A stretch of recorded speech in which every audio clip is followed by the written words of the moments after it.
My life would be so different without sports. I can't even imagine the concept. It's helped me meet so many new people. As a very tall adolescent, just helping me fit in with other people and get to know other people. It's really hard to tell what my life would be like without sports. I grew up playing sports. When I was 3 or 4 years old, I started on the swim team and I played softball. So it's just been ingrained in my life that I probably wouldn't be anything like I am today had it not been for sports. Any sport, you had to manage your time between going to school, going to practice, studying, eating, hanging out with friends. All those things had to be managed, and if you didn't, something was going to fail. And failure was not an option for me, so I had to be able to manage my time properly, and that applies in my life now. I think sport taught me mostly about social relationships and interactions, and I think those are so important. Giving and taking, balancing my needs with the priorities of others.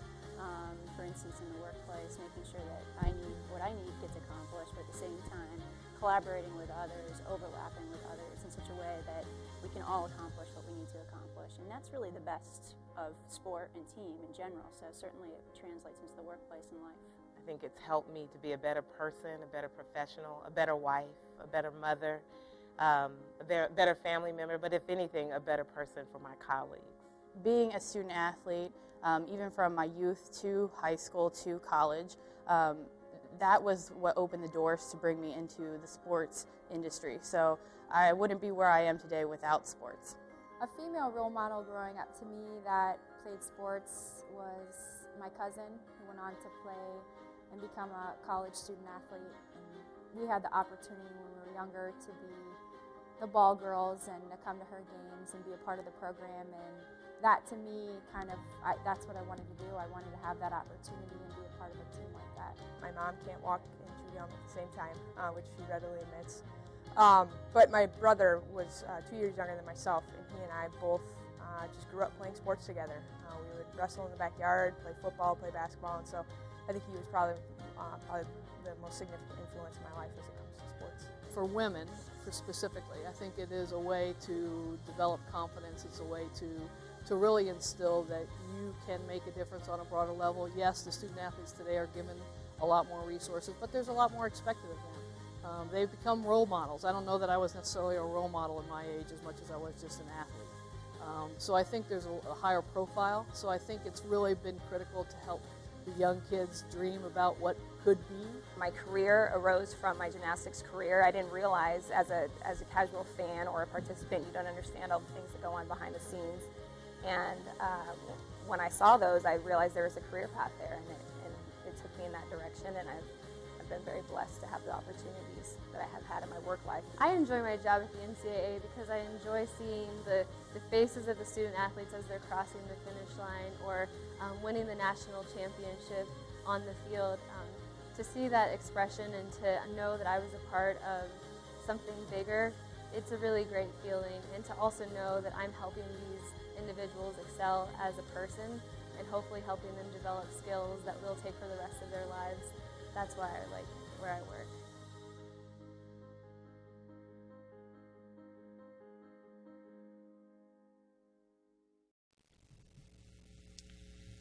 Good morning, everyone. Thank you for attending Damon's 5th Annual Women in Sports Celebration. My name is Ashley Griffin, and I'm a Senior Healthcare Studies Community Health major here at Damon. I'm also a captain of Damon's NCAA Division II women's soccer team. It is truly my pleasure to serve as the MC of this event. It is great to see so many Damon student athletes here. It is equally great to see so many members of the Western New York community. A special thanks to all the Damon men's student athletes and their coaches for being here today to celebrate what now has become a tradition for us. We truly try to be 16-team one program at Damon. We hope today's program inspires all and that you like the free food too. We have a great hour planned for you as we focus on the past, present, and future of women's sports, both here at Damon and beyond. To get us started, please welcome Bridget Nyland, our Director of Athletics and Associate Professor of Business Law and Sport Management.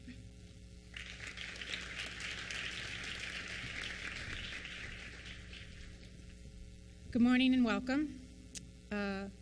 Like Ashley, I want to thank you for coming today. It is great to see so many student athletes here and that we all come out and support each other. I know it's a Friday. I know some people are in class, so I appreciate everyone being here today. Special thanks to President Olson and all of our special guests, some of whom you will get a chance to hear from later on this morning.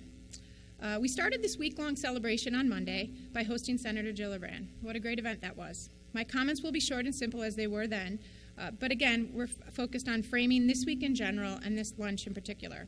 As Ashley mentioned, this is the 5th consecutive year that Damon College has celebrated women in sport.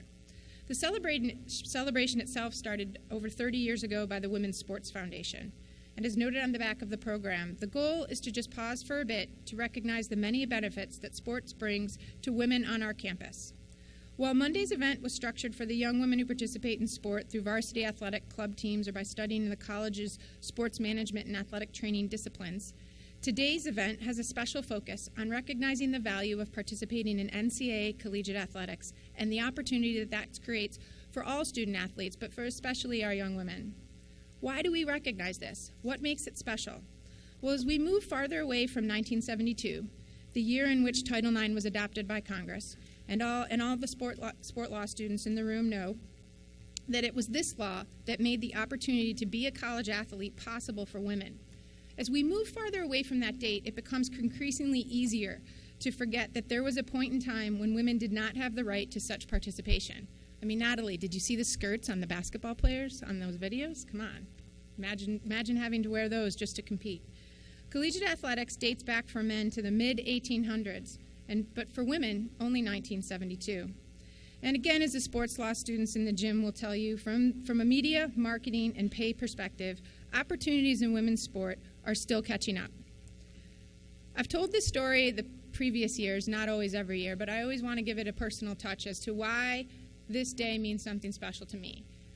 I first got to participate in this event at UB as a student athlete, and it was in that period of time. I was born in 1972. I'm a Title IX baby, right? You all know my age now. And I remember my older sister, 15 years older than me, coming to every track and field and cross-country competition in college. And at one point, I turned to her. She had little kids. She was taking my niece all over central New York and the Northeast. I said, Maggie, you don't need to come here. It's all right, you know, because other people's parents were there, but my parents were at a point in life where they were in Florida golfing. But anyway, I turned to my sister, and she goes, don't get me wrong, Bridge, I'm here to support you, but I'm also here. I never got a chance to do this.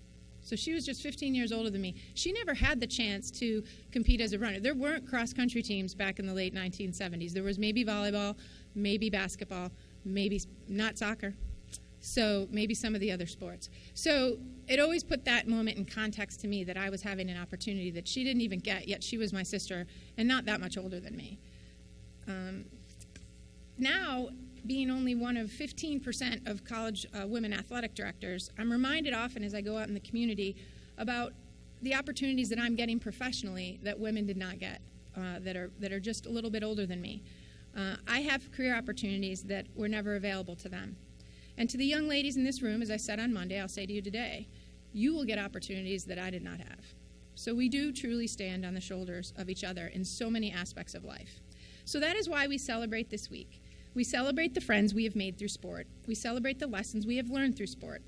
Whether you are a star on the team or someone who just plugs away at your sport each and every day, there is so much that sport brings to our lives. So let's get started and honor the opportunities that have helped us become better students, better friends, better partners, and better versions of us.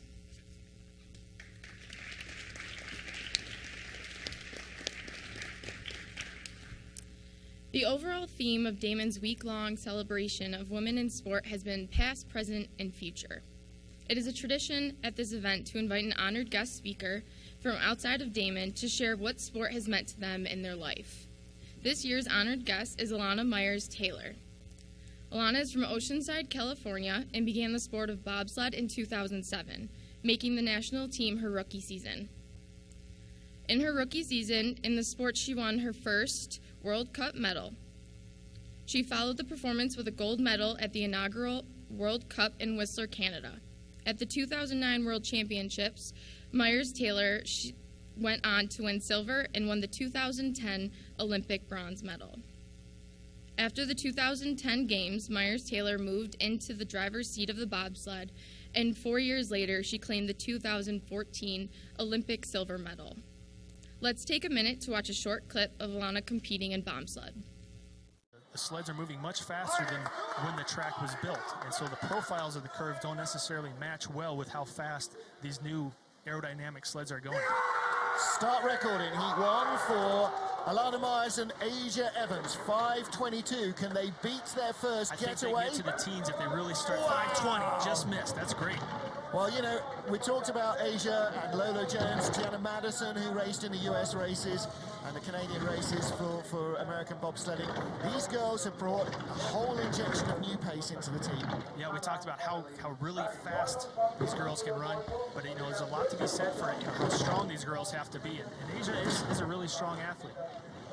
118 kilometers an hour. We're not seeing the 120s that we saw in the first heat from some of the quickest sleds, but it looked like a better run down the bend away, and that's a better lower labyrinth section as well from Alana Myers. Yeah, 28 hundredths of a second ahead so far. Well, bearing in mind that she was 500ths in front of Anya Schneider-Heinzer in Heat 1, she's still 2/10 up, and 1700ths, a 51.99. That is a good run. That would have been top 6 in the first heat. Yeah, Alana had some great runs during practice, and she was really laying down some smokers. First heat wasn't quite one of those smokers. Look at the smile. We'll see how the second heat goes. You know, she had a great run there, so maybe she can move up some spots there. Big smile from Brian Scheimer. He was watching that on the TV like that. Asia, that strong, powerful athlete, really fast. 5:20 start time, you know. I hate to say it, but some of the men might not be able to push 5:20 in the two-man race come tomorrow, so they're putting a little bit of pressure on the guys.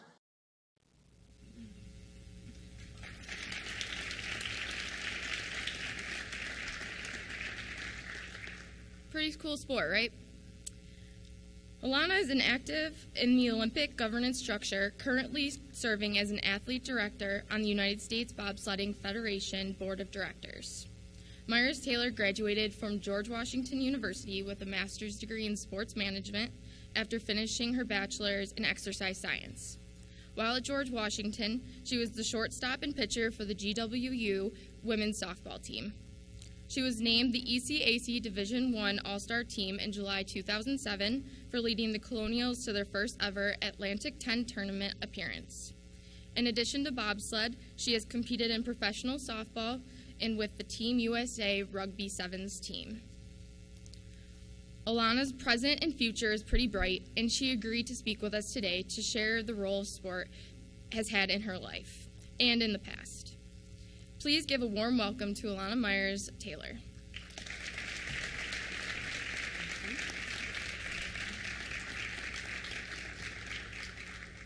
Hi, everyone. It's an honor to be here today. When I received the invitation to come here, I was super excited because, as some of you may have seen, I quoted a lot in press releases and things like that. Whenever they ask athletes what their favorite foods are, my favorite food is buffalo wings. So to be able to come to Buffalo, the home of the wings, and Steve Messler, who's also a bobsledder who brought me here, took me to Anchor Bar last night. I was over the moon, so excited. So that's one of the reasons why I'm excited to talk to you guys here today. But another reason is that I'm so passionate about women's sports. I'm so passionate about sports in general and the opportunities I've been able to have because of sport. So imagine this. You're a freshman looking at different colleges, or becoming a freshman in school, looking at different colleges. And you do the one thing all the college counselors tell you not to do. You choose a school based off the coach. You go to that school, have an okay freshman year, but at the end of your freshman year, your coach decides to leave. The reason you came to that university in the first place. Now that next season, you have a new coach, but the season ends in the middle of it because of the things the coaches are doing. Things you thought were normal, things you thought you had to do to succeed, have now ended your season, and the season was all of a sudden canceled. You're devastated, and you have to make a decision at this moment what you're going to do. So the administration comes to you and asks, do you want to stay at this university? You have an opportunity to leave. They've granted you a release to go to any other university you would like. But you have to make a decision at this moment. Do you want to stay or do you want to go? And it's at this moment that you have to make the decision and have to choose your destiny. Now, this is exactly what happened to me. I went to George Washington University with a passion for softball and with the sole intent of playing softball. Yes, the academics were nice, but I wanted to be a student athlete, I wanted to play at the highest level, and I wanted to play professionally. My sophomore year, the season was canceled in the middle of a season, and I had to make a decision. And it's at this moment I decided that I wanted to create a legacy, that I was going to stay at GW and create a legacy not only for future GW softball players, but also for other female athletes in other sports that would come after me. And that's the question I have for you today. What kind of legacy do you want to create? And the greatest thing about being a student athlete is that you learn that you have the opportunity to decide what kind of legacy you want to create. As a student athlete, you're creating a legacy not only for students, but you have this unique opportunity to participate in sport. You have a unique opportunity to create history, whether you're sitting on the bench or whether you're the star athlete. You're a part of something that is bigger than yourself, and that's a legacy that no one can ever take from you. So I graduated college, I played a year professionally, but I also wanted to have another legacy. I wanted to be an Olympian. So I had an Olympic tryout with the U.S. softball team. I was over the moon, through the roof, so excited about this tryout. So I got there, and although I had decided that my legacy was going to be an Olympian, I had the worst tryout of my life. And when I say worst tryout of my life, I mean swinging at balls over my head. I looked completely silly, and I was devastated. But I had decided that I was going to create this legacy of becoming an Olympian. So what was I going to do? Well, lo and behold, I have these parents who know sports, who know different types of things about sports, and are actively engaged. So my parents were watching bobsled one day on TV, and they looked at it and said, hey, they look for strong, fast, powerful athletes. Maybe you should try this. So for me, it was another opportunity to follow through with this legacy. I was like, why not? I emailed the coach, just as simple as that, and got invited up to Lake Placid for a tryout and made the team. Now, fast forward 3 years later. I come into this season, it's Olympic year, and I'm in the best shape of my life.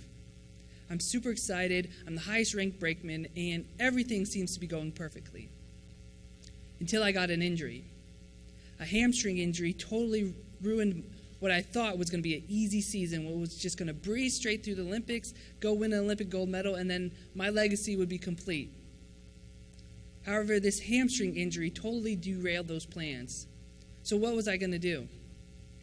I had to fight throughout the whole season to be where I wanted to be, and unfortunately, or fortunately, as you'll see later, I ended up in the USA 2 sled. In bobsled, we have 3 sleds that go to the Olympics, and they're ranked based off of how you're ranked in the country. USA 1 is the top finishing sled usually, and they're the sled that's expected to win the gold medals. USA 2, on the other hand, is the next ranked sled. Maybe they'll come in for a medal here and there, but they're not expected to win medals. Because of my injury, I moved from USA 1 down to the USA 2 sled. I went to the Olympics with a driver named Aaron Pack, and we were not expected to medal at all. There was no expectation. We were ranked 6th in the world, and pretty much people just expected us to go there and have fun. So a couple weeks out from the Olympics, I got sick of this kind of feeling that everybody just expected us to just go there and have fun. So I decided I was going to do something about it. So I worked with Aaron and decided that we were going to win a medal. I even tweeted it back when Twitter was in its infancy. I tweeted that we were going to the Olympics and we were coming home with hardware. Now, it's one of those tweets that got a little controversy, but not much because, like I said, I wasn't highly ranked. Nobody really expected us to do anything. But a couple reporters picked it up, gave me some grief about it, but other than that, it kind of just went under the radar. Nobody thought much of it because, of course, they thought the USA 1 team would go out there and win a race. The Olympics come and go, and we have the best time of our lives, really do everything we want to do, and walk away with a bronze medal. And now that tweet seemed to be predictive of the future. So a couple years after that, I find myself in Sochi, in Russia. Another moment where I decide that I'm going to leave a legacy. And what legacy do I want to leave? That's really the decision I have to make. So we go to Sochi, Russia, and I'm excited to be there, excited to compete, and I really know I've put myself in a position to win a gold medal. So we're going through our practice runs, and we come down, and we've set a track record. We've gone faster than we've ever gone before on this track. Unfortunately, my brakeman didn't realize how fast we were going, and we go down the track, and we're screaming through the braking stretch, which is the part of the track where the brakeman's supposed to pull the brakes. Unfortunately, she doesn't pull the brakes, and my sled and my body go head first into a rubber barrier. The sled cracks, and pieces go everywhere. I start screaming because I know this sled is totally destroyed, and there's not much we're going to be able to do about it. So I bring the coaches down, I bring our mechanics down, and they look at the sled, and the looks on their faces was horror. They did not know how they were going to get the sled together. But I still had a job to do. We still had to do something. So we went down to the Team USA house, which is just a house where fans and friends and family can come and experience the different sports, watch the different sports, see what's going on. And in the Team USA house, there's a display sled. So they take that display sled, the sled that everybody's getting in and trying out and see if they like bobsled. They take that display sled, bring it up to where our track is, and start ripping pieces out of it. They rip the pieces out of it, they put it in my sled, and everything looks crooked because nothing fits right. I look at the sled and I am totally astonished. I don't even know if I'm going to make it down the track. But I'm like, I have this idea that we're going to win a gold medal. I have this legacy that I'm trying to set. We've got to do this. I've decided on this already. It's too late, no turning back. So this crooked-looking sled, we take down the track. And that day, we finished that run the fastest out of all the other sleds. I came back up to the top of the track. Everybody was hugging me, screaming, so excited that we had actually done this. And I was too, because I had no idea what was going to happen. So we go into the race and come away with a silver medal. Not a gold medal, but still an accomplishment of a lifetime because of everything we had been through. And it's that legacy that I had set. It's that legacy that I wanted to become this Olympic athlete, that I wanted to win an Olympic medal, that was able to be set at that moment. However, it started in collegiate athletics. It started with my collegiate career, being in that situation, having my season canceled, and understanding that I can create a legacy even in the worst of circumstances. And that's the opportunity all of you guys have as well. Regardless of what you go through in your collegiate career, you have an opportunity to create a legacy. And you have the opportunity to decide what that legacy is going to be. Is that legacy just going to be about winning games on the field? For me, winning games, winning medals was never enough. Now, as I look forward in my career, I'm still competing. I'm still doing everything I can to win that gold medal and bring it home to the U.S. in 2018. But I also have other interests as mine as well. One of my more recent interests has been working with the Women's Sports Foundation, and I'm now an athlete on the Athlete Advisory Panel, hoping to change women's sports across the country and allow women to have greater opportunities within sport. I also have worked with the IOC, I've worked with the U.S. Bobsled Federation to try and increase women's participation, not only in bobsled, but in other sports throughout the world. So my question to you is this, is what type of legacy are you going to leave? And what decisions are you going to make sure that legacy is a great one? Sports can help you leave that legacy, but it's what you do with what you learn in that sport that will help you leave a legacy you'll be proud of, and a legacy your friends and family will be proud of as well. Thank you.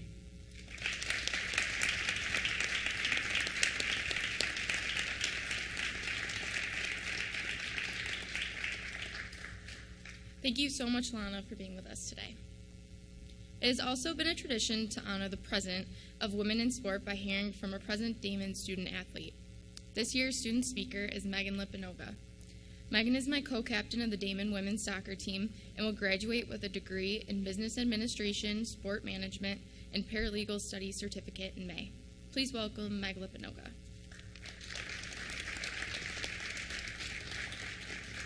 Thanks, Ashley. I'm honored to be the student speaker today. Soccer has always been my passion since I started playing at the age of 5. I quickly fell in love with the game and the teammates I had the opportunity to play with. Being the youngest of a pretty athletic family, I was the first to select soccer as my sport of choice. I loved that it was something new and that I wouldn't have to follow in the steps of my sister or cousins and the legacies they had previously left. At a young age, I started playing club, and the idea of playing soccer at the collegiate level was first introduced to me. This immediately became my goal. As club and high school seasons passed, my goals started to become a reality. During the beginning of my junior season, I started receiving scholarship offers. At that point, my knowledge on collegiate athletics was minuscule, as I was under the impression that only Division I athletes received scholarships. I was aware and grateful for everything my parents had given up over the years to support me in soccer, and I felt I owed it to them to get a scholarship to finance my education. The pressure of the decision I knew awaited me led me to make an emotional decision directly following a bad loss in a club game. I made a verbal commitment to Canisius College, despite the fact that it wasn't my perfect fit. At the time, that choice made the most sense logically, and all I could hope for was that my gut would be wrong and everything would work itself out. My senior quote in my high school yearbook was a saying by Lou Holtz: "Ability is what you're capable of doing, motivation determines what you do, attitude determines how well you do it." Going into my freshman year of college, I was not living up to that last part. When I arrived for preseason camp, I prayed everything would work itself out and a positive experience would simply be given to me. However, I approached the situation negatively and was defeated before I even started. I didn't really think that I needed to do anything to make my college experience one to remember, and generally when the effort you put into a situation results in your outcome. I went in hoping for the best, but I didn't do anything to make my experience positive. This resulted in me not only wanting to quit the team, but also the sport I was always so passionate about. I quickly went from being an athlete who counted the hours until I could practice next, to counting the hours until practice was over and I didn't have to worry about it until the next day. This is when I knew I needed to make a change, whether that be a different school or quitting the game altogether. I had never quit anything before, and I knew deep down that wasn't an option. Shortly after my freshman season ended, I made the choice to forego my scholarship for the next season and transfer out. My coach asked me what my plan was.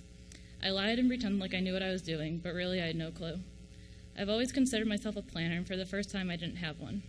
A few days later, I had a conversation with my cousin, Mike Morano, and that's when Damon with college was first introduced to me. He talked up all the pros of the college, both academically and athletically, and the bright future he envisioned for the school as they transitioned to Division II. I had a close friend on the team, and after talking with her and the coach, I knew Damon was the right fit for me, and I was excited to play again for the first time in a while. It didn't take long for me to fall in love with the game again. I learned a lot from my experience at Canisius, and I knew that if I wanted to make things work at Damon, it was on me and the attitude I approached the situation with. The people here at Damon have made my transition seamless. Everything in life is a little easier when you have people rooting for you. And not only did I want to succeed, but I wanted Damon and my teammates to be successful as well. 4 years later, and I'm once again the girl who has a passion for the game. The growth that I've experienced as a student athlete is because of the teammates, coaches, and faculty members that have encouraged me to step out of my comfort zone and try new things, challenge myself, and never once allowed me to take the easy way out. As much as I wish I could suit up one last time with my teammates, I am thankful that I didn't give up the game when things got a little tough. Although it wasn't always pretty, each part of the process has led me here. I believe the full process of being a student athlete is what I love the most. Athletic careers are often externally defined by statistics. Wins and losses are what onlookers remember. Personally, as my collegiate athletic career has come to an end, I remember more moments from the actual process than I do from the results. Each practice, game, and meeting have influenced me. I have grown to love all aspects of the process, even the 7 a.m. fitness practices and the long, crowded bus trips. All of the moments leading up to the successes are what truly define a student athlete. What I hope you all have taken from my comments today is an understanding that there may be ups and downs during your time as a student athlete, but once you find the right fit, your love for the game can sustain you. Thank you for your time, and go Damon.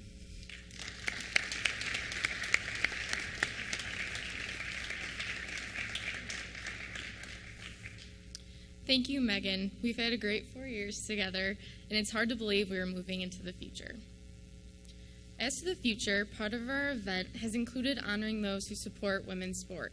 To deliver the 2016 Damon Women in Sport recognition is Damon Sport Management student Sierra Miser and Director of Athletics Bridget Nyland.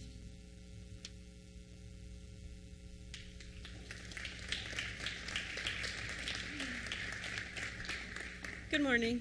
My name is Sierra Miser, and it is truly my honor, as well as Bridget's, to deliver the 2016 Damon Women in Sport recognition. Since the start of this event in 2011, we have always taken time to say thank you to an individual or entity on or off campus who has inspired and supported women in sports. This year's recognition is of Western New York Girls in Sport and its founder, Mary Wilson. Thanks, Sierra. To tell you a little bit more about Western New York Girls in Sport. Western New York Girls in Sport was actually a set of clinics that began in 2006, an idea of Mrs. Wilson's. As noted by the Buffalo News, anyone who attends a Western New York Girls in Sport event knows that it was less of an idea and more of a passion to share the benefits of sport with girls regardless of their economic circumstances and to aspire them into becoming like a lifelong athlete. Thanks to the devotion of time and resources by Mrs. Wilson and her late husband, Mr. Ralph C. Wilson, the Western New York Girls in Sport program is now hosted in partnership with the United Way of Buffalo and Erie County and is committed to inspiring girls ages 9 through 12 from the City of Buffalo's Closing the Gaps program to get involved and stay involved in sport. In a time and era when the cost of participating in youth sports is increasing and the availability of quality sports programs in underserved area is decreasing, Mrs. Wilson and the staff at the United Way have positioned Western New York Girls in Sport to further broaden and sustain the many positive impacts sport has on all of our lives, especially on the lives of young women and girls. As Western New York GIS volunteer, I see firsthand the positive impact of WNY GIS. As a sport management student and an athlete growing up, I had and have had the opportunity to be in a variety of sports from kindergarten on. I have learned through WNY GIS that those opportunities do not exist in all parts of our communities.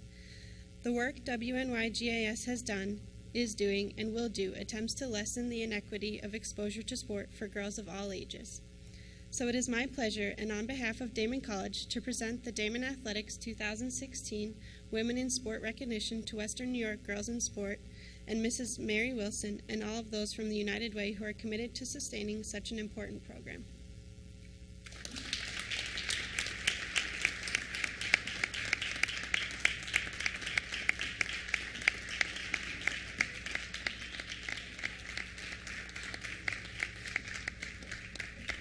So a little background. So be fierce is our tagline here at Damon College. It applies to everything we do because we all know that you'd rather have a fierce competitor on your team than on the other team. So that we've shared that with you. Our student athletes have signed it, and we hope that you can hang it somewhere, either at United Way or someone back in Detroit, that will inspire you the way that we hope inspires everyone who sees it.